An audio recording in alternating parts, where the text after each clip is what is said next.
All right. Well, hopefully we are live and hopefully you are seeing this, because if you are, that means that it worked, because I am actually not here right now. I'm here, but I'm not actually here in my office. And if you're watching this, well, it's on Monday. It should be February 28th. And I recorded this for you because I knew I was not going to be able to be in my office the time for this Monday mindset. And I wanted to make sure that I got this out to you so you always have your little Monday mindset to kick your week off. And the truth is, I'm actually on my way back right now, the time that you're watching this, heading back from Florida. All right, Clearwater, Florida. My daughter was in a beach volleyball tournament, and I say was like it already happened. Well, it did if you're watching this, but the time that I'm recording this is actually before I'm actually leaving. So it kind of feels weird. So I wonder how the weekend turns out. Anyway, I'm going to do the Monday mindset right now. So this way here, we've got it. But I did want to let you know that this is actually a recording that I did for Monday. So you had it. If you do have any questions or anything, you can always drop them in the comments. I always do read through them. But again, I just wanted to prove to you once again that you have to stick to your schedule, even if you're not going to be there like I am not right now. I have committed to Monday, Wednesday, Friday, and here I am. Even though I'm not here, I'm actually here because I recorded it and I thought ahead of time. All right, so I'm not going to skip a beat. All right, so here we go with our Monday mindset. Let me go ahead and take a little break, and then we will jump right in. Today, we're going to talk about burnout, by the way, how to prevent burnout. All right, so here we go. What's up, guys? Welcome back to another Monday Mindset. And today I am excited to share with you something that I think will help you or anyone, even if you know someone that is going through this right now, and that is burnout. How do we prevent burnout? This happens to so many entrepreneurs, by the way, and I know it firsthand because it's happened to me. It actually happened to me. Well, it's happened to me several times, and then I start to see it, and then I have to pull back a little bit and reevaluate. But I'm going to give you some things that I want you to consider, all right, to really have a well-balanced life. So this way here, you're able to get everything accomplished that you want to. You can get all of your goals met, and you can be working towards and still enjoy it and not compromise your health, and really just how to enjoy the process and not burn out. Because if you burn out, guess what? It's not fun, but if you do get burnt out, you're probably going to stop. And if you do stop, it's going to be probably for a while, and then you're going to lose momentum, and it could even compromise your health. So I don't want that to happen to you, and that's why I wanted to do this today. I'm going to give you some things to think about, and also to really make sure that you put into your daily activities, your weekly activities, and this will allow you to be really the best the best person to show up to do what you're setting out to do, all right? And it's really, really important. Like I said, let me share a little story. So going back about 3 years now, which is crazy. Time is just flying. I mean, if you're watching this the day that it airs, we're just about done with February of 2022 already. It's crazy. But yeah, so 3 years ago, as I was writing my book here, The Take Action Effect, and if you're listening to this on a podcast, you don't see me, but I'm holding up my hardcover book here, The Take Action Effect. A lot of work went into this, and you can find it on Amazon, by the way. You should read it if you haven't done so already. There's an audio book of it as well on Audible. Shameless plug, but it will help you. But I spent time on that. I had a big event that I was doing. I had, lake house retreats. I was doing workshops. I was just doing a lot of fun, exciting things, right? I was also, building and selling a brand. We were going through that process, which that had some ups and downs when we were getting ready to sell it. And just, there was just a ton going on. Oh, that was the other thing. I bought an Airbnb lake house that I turned into an Airbnb and a short-term rental, which has been fantastic, but I was going through that at the same time. So I had to buy the property, put out a lot of money, the down payment, renovation, like everything, right? So I'm doing all of these things, but I'm excited. It's fun. And everything was going great and lots of opportunities. But then my health started suffering a little bit. And I say my health, I got the shingles. And doctor said, listen, stress, man, you got to slow down. And so that took me back. And I've never really got it to the point where it compromised my health. This time it did. And that's when I was like, okay, wait a minute here. Like, if you don't have your health, like, don't matter what you're doing, right? Like, it doesn't really matter. And someone had said it, I forget who it was. I've heard it a few times, but they said, like, if you're laying on your deathbed and you were thinking about what you're going to miss the most, is it going to be the projects that you worked on or the business that you built or anything like that? Probably not. Maybe to some people, but it's probably going to be like what you missed out on, right? Like what you wish you would have done or wish you would have taken time for or taken care of yourself or whatever, right?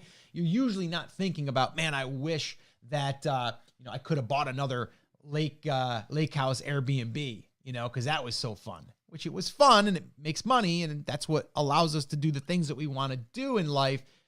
But that wasn't like something that I'm going to lay on my deathbed and go, man, I wish I could do more of those. I'm going to miss that, right? That's not the case. So you understand where I'm going, right? So let's address this, all right? Because I have to really, again, I almost do like a scan of myself when I'm starting to feel that, when I'm starting to feel like, okay, I'm starting to feel, a little burnout here, I'm burning the candle at both ends or whatever, and been there, done that.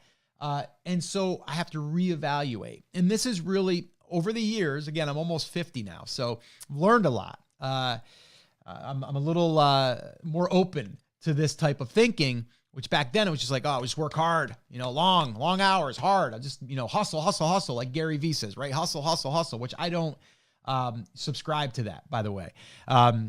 Balance, simplicity. That's what I subscribe to. So I want to give you some things to think about though. All right. As you go into this new week, right? If you're listening to this, in July, doesn't matter. There's always going to be a new week, right?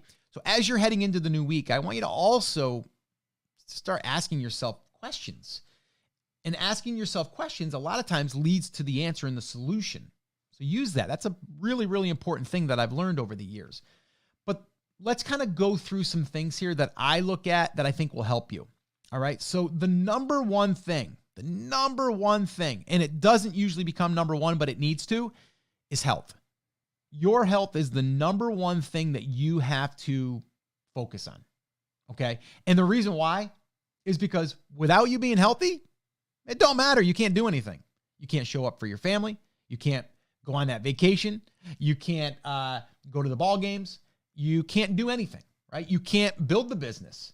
You can't, maybe go play cards with your friends. You can't do what you want to do because your health is going to suffer. So we have to keep that in mind. If we don't think about our health, and even if you're younger, right? If you're like 25, 30 years old, listening to this, you're like, oh, Scott, I'm good, man. I'm healthy. I'm young. Doesn't matter. Like what you put in your body today, what you do to your body today will ultimately affect you when you're in your 50s and 60s and 70s and 80s. I mean, my father is 78 years old. A lot of work on that body, man. And he's paying for it. He's had a full hip replacement. He's had major back surgery. And he bowls still three times a week. And he's carrying almost a 200 average, which is pretty amazing. But a lot of abuse on his body. He was a farmer. His feet are, they hurt him a lot. His knees, which he's thinking about getting some knee replacements.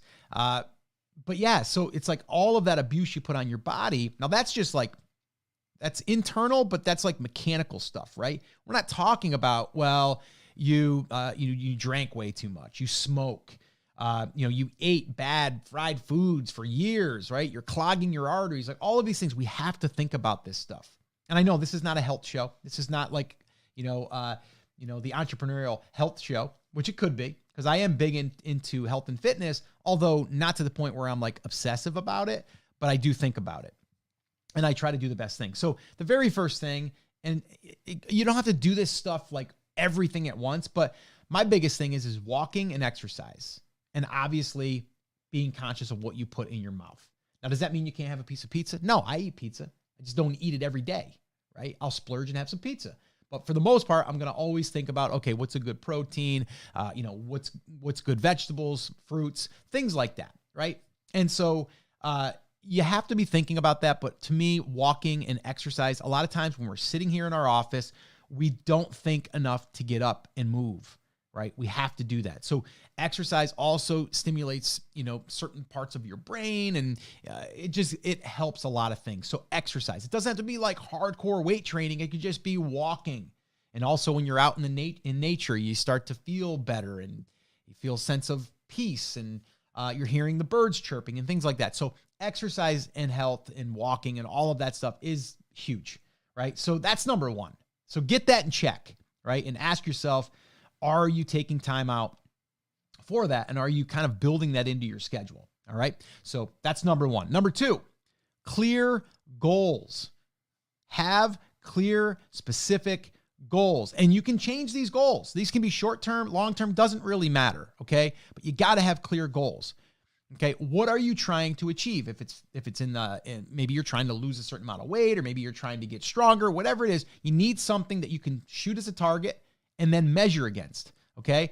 Maybe it's, I want to make $1,000 per month, recurring passively, right? Maybe you're subscribing to the niche property, mentality, or the idea of having digital real estate. Maybe that's your thing, which if you're listening to this podcast, it probably is, right? So if that's it, okay, let's just use that as an example. Then what we need to do next, okay, we have a clear goal. What do we got to do next? Create and follow a plan, right? Create and follow a plan. So if you've been listening, you can probably put your plan together just by tracing the steps or retracing the steps of what has to happen first, what has to happen next, and so on, right? And so then once we create and have this plan to follow, now we need to create the schedule, okay? And when we create the schedule, this is going to allow us to have something to commit to and to stick to, okay? Create that schedule allows you to commit to something and stick to something. Okay, really important. And you see how this kind of all ties together, right? Like health, number one, we got to be healthy or we can't do any of this stuff. We can't actually do the work, all right? So clear goals, that allows us to see the vision. Creating and following a plan, that allows us to actually have the thing in place of what we need to do and when we need to do it. And then creating the schedule allows us to actually have the thing to stick to and to commit to, all right? Now, you might be saying, well, Scott, this is all good and all, but what's this have to do without burning out? This allows us to not have to feel overwhelmed. This allows us to feel as though we're getting progress. This also allows us to get that exercise in, to eat better so we feel better, right? So all of this is really to prevent burnout in the first place, okay? Now, if you are experiencing burnout, then it's the time to zoom back out. Okay, zoom out for a minute, look at yourself, see what's happening, see what you're doing, where are you consuming information, where are you spending your time, and then reevaluate, and then put something like this together, right? Where are you going to get, some exercise in throughout your day? You can fit it in somewhere, even if it's getting up a half hour early, whatever, right? Where are you going to get that? Where can you put in little 15-minute walk breaks? Or maybe you're going to do some push-ups like I do when I brew my coffee. As it's brewing, I go down and I do 25 push-ups. So what are you going to do to build that into your day, right? And then sitting down and getting clear with your goals, and then creating and following a plan, and then creating a schedule so you can stick to it and commit to it, okay? Now, the other thing I want to mention here, and I did a whole podcast on this. It was actually another Monday Mindset, and I called it the 70-30 mix method, which is episode 2009, by the way, okay? It's basically limiting your learning, okay? Because what happens is when you start to experience burnout, it's a lot of times because you feel like you need to do more and you're not doing enough. And a lot of times that comes from learning too many things at once, right? So if you go back to your plan and what you need to do, then you can also establish what do you need to learn right now. So again, we get rid of the overwhelm. Shelf the other stuff for right now and only limit yourself to what you need to learn right now. Again, I would recommend listening to that episode if you haven't done so already. And the last thing I want to leave you with is this, and probably one of the most important things, okay? And that is you got to have fun. You got to have fun. Take time to enjoy life, laugh, smile, and just have a good time. Because if you really look at the amount of time that we have, not that long, it seems like a long, we're living longer, which is great. If we keep our health in check, we'll live longer, and that's awesome. But it's just a little blip, right? We need to understand, like, we're here to have fun. We're here to laugh. We're here to smile. We're here to make other people laugh and other people smile, right? But the only way that we can do that is if we can show up and not have that stress, not have that burnout that's going to make us miserable when we're around the people that we love, right? Or the people that we want to inspire or encourage. We want to show up as the best person and the best human being, right? And the way that we can do that is by taking care of ourselves and really structuring our time and our day to accomplish everything that we want to achieve. All right. So that's what I wanted to leave you with today here, is really just create a life that you love, build your schedule that accomplishes it all. And that's really the magic formula. All right. And I've learned this over the years, guys. This isn't something I just woke up one day and said, this is how you do it. I'm still learning. I'm still always adjusting. I'm course correcting all the time. But these are the main things that I need to do to keep myself on track and to minimize the amount of stress in my life. We're all going to still have stress. We can't get rid of that 100%, but we can reduce it. And we can do this by injecting in some of these positive things like walking and exercise and eating the right things so we feel better and our mind is functioning properly and we have better clarity, better focus, and we're laughing, which is also good for us, and we're smiling, which is also good for us, and we're making other people smile, which is great for everyone, right? So these are the things I want you to think about, all right? Yes, we're trying to build a business that can allow us to have flexibility and create our own schedule and all of that stuff, but we don't want it to come at a cost of our health and really the reason why we're doing what we're doing, and that is to enjoy our life. All right. So guys, that is your Monday mindset. I want to thank you so much for listening. And listen, if this resonated with you, I would love for you to head on over to iTunes, leave a review there, and let me know in the review how this episode affected you, or what did it give you to think about, or how did it maybe inspire you or make you think a little bit differently. And hopefully you're going to say, yeah, this really helped me and it gave me a lot to think about, and I'm going to restructure my life so this way here I have the best life possible. I'm going to have fun, and I'm going to smile, and I'm going to laugh. All right, guys. So that's it. That's going to wrap it up. As always, take care, take action, have an awesome, amazing day. Get out there, make it happen.